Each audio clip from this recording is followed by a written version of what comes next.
Masih bersama kami di live event Presiden Terpilih 2009 dan pemirsa, kita akan mengetahui seperti apakah harapan dari masyarakat terhadap pasangan SBY Budiono, terutama setelah hasil quick count sejauh ini menunjukkan pasangan nomor urut 2 ini yang memimpin perolehan suara. Kita akan tanyakan kepada Edwin Tintin yang masih berada di Pasar Festival Kuningan, Jakarta. Edwin, silakan. Ya betul sekali Prabu dan juga Frida, saat ini saya masih berada di Pasar Festival di Kuningan, Jakarta Selatan.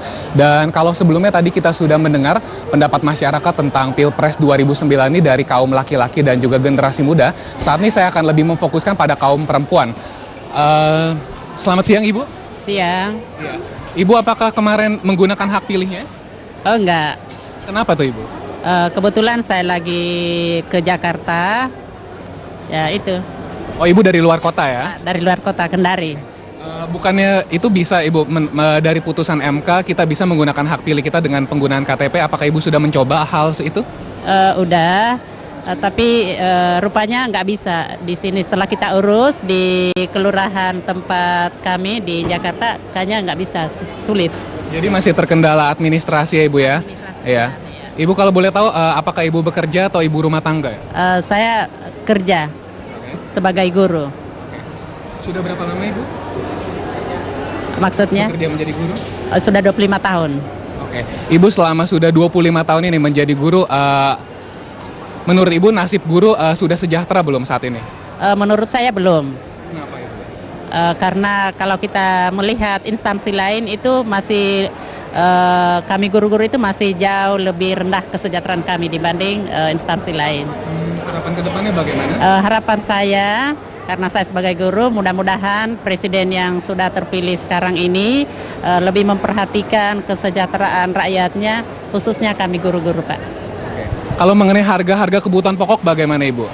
Ya, karena saya sebagai ibu rumah tangga, saya berharap mudah-mudahan harga-harga di kebutuhan rumah tangga lebih murah lagi. Lebih murah lagi ya? Iya. Oke, terima kasih banyak Ibu. Ini putrinya? Oke, selamat siang Mbak. Siang. Iya. Mbak, apakah kemarin ikut mencontreng? Ikut dong. Ikut ya? Iya. Kalau boleh tahu apa nih, apakah kemarin ikut mencontreng nomor 2 yang pada saat ini sudah unggul? Enggak. Kebetulan enggak. Saya milihnya kandidat yang lain ya. Pilih kandidat yang lain ya. Oke, tapi kan kalau kita lihat dari hasil quick count kali ini SBY dan Budiono memperoleh suara 60% atau sangat kuat. Menurut Anda bagaimana nih harapan ke depannya, bagaimana untuk pemerintahan ke depan?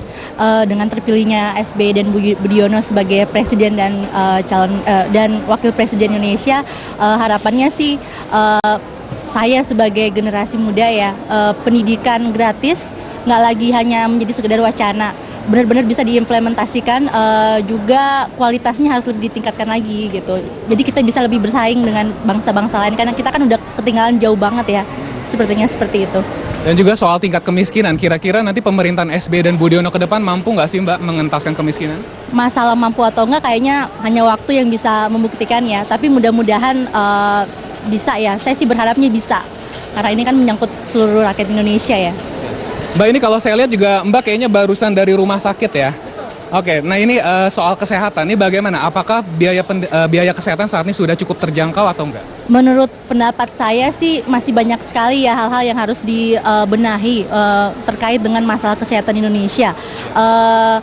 Kesehatan rumah sakit gratis, rumah sakit murah kayaknya masih hanya sebatas wacana ya, belum benar-benar terlihat gitu di masyarakat. Jadi harapannya sih semoga janji-janji terus iklan-iklan Presiden SBY sebelumnya yang katanya ingin meningkatkan kesejahteraan melalui pendidikan dan kesehatan gratis itu benar-benar bisa diimplementasikan gitu. Jadi tidak hanya menjadi teori saja ya Mbak ya? Betul. Oke, terima kasih banyak. Dan pemirsa, sekarang kita akan tanyakan lagi satu pendapat dari warga dan sekarang kita akan tanyakan pendapat dari penjual jus. Selamat siang Mbak. Siang. Namanya siapa? Riri. Riri ya. Mbak Riri, apakah kemarin ikut mencontreng? Iya ikut. Ikut ya? Oke, pilihan politiknya apa nih kalau boleh tahu Mbak? Nomor 1. Oh, itu rahasia. Nah, Ini kan tampaknya kan presiden kita yang selanjutnya untuk memimpin negaranya 2009-2014 tetap Pak SBY ini.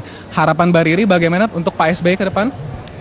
Ya apa ya, biar jangan cuma ngubar-ngubar janji aja gitu, harus ditepati omongan dia. Terus ya jangan apa, yang demo-demo itu nggak perlu gitu kan, cuma ngomong kosong. Mbak merasa sejauh ini sudah beberapa tahun bekerja, apakah sudah merasa cukup sejahtera hidupnya? Ya itu sih lumayan. Ya, kalau dari penghasilan atau apa bagaimana? Ya penghasilan sih ya lumayan sih. Terus ke depannya ini kira-kira nanti pemerintahan SBY Budiono ke depan bisa nggak mengurangi pengangguran, Mbak? Kira-kira bagaimana? Iya, saya maunya tuh ya biar yang pengangguran itu biar apa?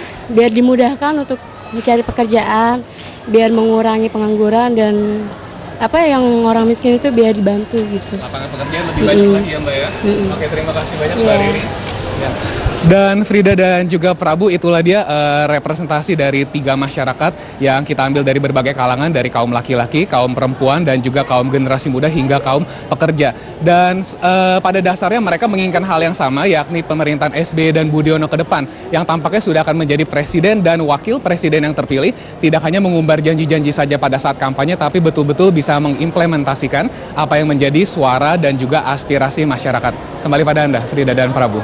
Baik, Edwin Tintin ya melaporkan langsung dari Pasar Festival Kuningan, Jakarta dengan mempertanyakan kepada para wanita-wanita tadi itu. Ada Pintar guru. juga itu tadi Edwin, tadi janjinya mau tanya ibu-ibu katanya. Ternyata ibunya cuma 1, wanita mudanya 2 ya Prabu ya. Baik, saya langsung ke Pak Indria tadi seperti rekan kita tanyakan Edwin kepada seorang ibu guru asal Kendari yang sudah 25 tahun katanya tinggal di Jakarta. Dia tidak bisa memilih walaupun MK sudah memutuskan boleh pakai KTP dan kartu keluarga seperti itu.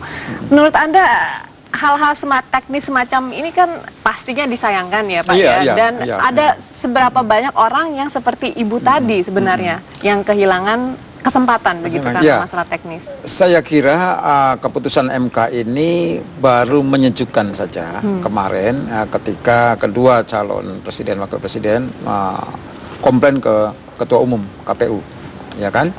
Nah, jadi itu hanya 2 pasangan yang komplain. Ya hanya justru di situ. Kenapa nomor 2 tidak komplain gitu kan? Padahal ini sebetulnya sangat serius DPT itu. Itu kan hak politik rakyat. Jangankan berjuta-juta, 1 orang saja itu pelanggaran terhadap hak asasi dari pemilih. Nah, jadi kembali kepada kenapa tidak efektif ini? Setidak efektif apa sih Pak suara yang hilang? Bagaimana? Kalau dihitung-hitung berapa mungkin? Anda bisa bayangkan semua sektor-sektor non formal, ya, itu kebanyakan mereka yang disebut circular migration, migrasi, berarti para buruh begitu? Yang sirkuler, mungkin ya sebulan kerja, kemudian 1-2 hari pulang kampung, dan KTP-nya masih KTP Contohnya asli. saya ini Pak, dari Bandung di Jakarta. Iya, ini perlakuannya beda. Perlakuan pada wartawan beda dengan karena wartawan mungkin. Jadi saya punya teman misalnya di salah satu pabrik di Surabaya saja, satu pabrik buruhnya 40.000, itu tidak ada seorang pun yang bisa menyontreng karena mereka dari pinggiran Surabaya, ya kan? Kemudian kita bisa lihat ada pabrik rokok Kediri, pabrik Kudus, macam-macam pabrik rokok itu banyak sekali buruh. Saya yakin mereka adalah orang-orang yang tidak punya persyaratan untuk bisa menyontreng di tempat. Sektor informal juga. Sektor non formal di Jakarta misalnya tukang beca, pedagang-pedagang sayur dan macam-macam itu KTP-nya KTP kampung.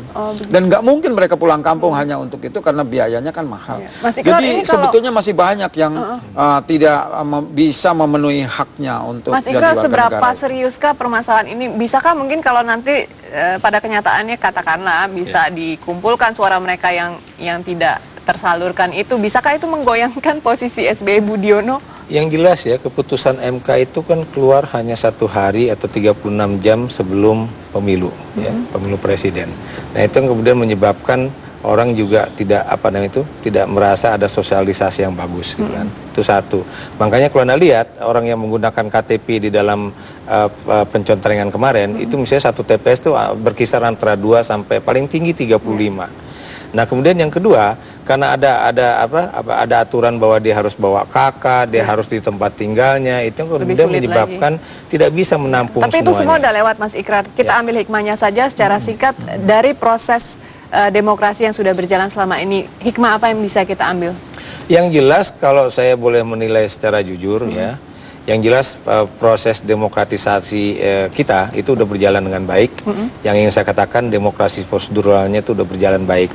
Walaupun kita juga mencatat bahwa baik itu pemilu legislatif maupun pemilu presiden itu pelaksananya itu jauh lebih buruk dibandingkan dengan pemilu 2004 misalnya kan, atau bahkan mungkin dengan 99 bahkan ya. Nah kemudian yang lain juga kita juga melihat bahwa biar bagaimanapun juga pemilu baik itu legislatif maupun pilpres sudah berjalan dengan aman ya, dan itu saya pikir satu bukti yang cukup baik ya. Walaupun lagi-lagi sebetulnya dari tingkat pilihan orang sebenarnya kita juga nggak berbeda dengan orang-orang di Eropa Barat ya, yang juga kadang-kadang saya juga merasa lucu aja kan. Saya beri contoh misalnya sudah jelas-jelas sistem kapitalisme itu gagal membuat mereka itu maju kan. Tapi kok yang terpilih di negara-negara Eropa Barat itu masih partai-partai yang berasal dari sayap kanan, bukan partai sosialis. Pak Indria singkat saja terakhir. Ya, saya kira saya tidak bisa mengatakan bahwa perubahan itu akan berlangsung secara cepat. Tapi paling tidak sedikit lebih baik gitu. Cuma seperti tadi kita akui kenapa kok ada KPU yang semacam itu gitu kan, sayang sekali. Mestinya kita melakukan perubahan-perubahan secara konsisten. Sekarang lebih baik dari kemarin. Dan 2014 harus lebih baik dari sekarang. Jadi tidak mungkin ada perubahan radikal. Nah, termasuk juga tadi gaji guru, nggak mungkin gaji guru naik 100% gitu kan. Uangnya dari mana gitu. Baik. Yang penting sudah berjalan dengan baik, namun masih ada yang seharusnya bisa diperbaiki. Baik, terima kasih Pak Indria Samego, peneliti senior dari Habibie Center, dan juga Mas Ikrar Nusa Bakti, peneliti dari LIPI. Terima kasih atas waktunya di Metro TV. Jelajahi cara baru mendapatkan informasi. Download Metro TV Extend sekarang.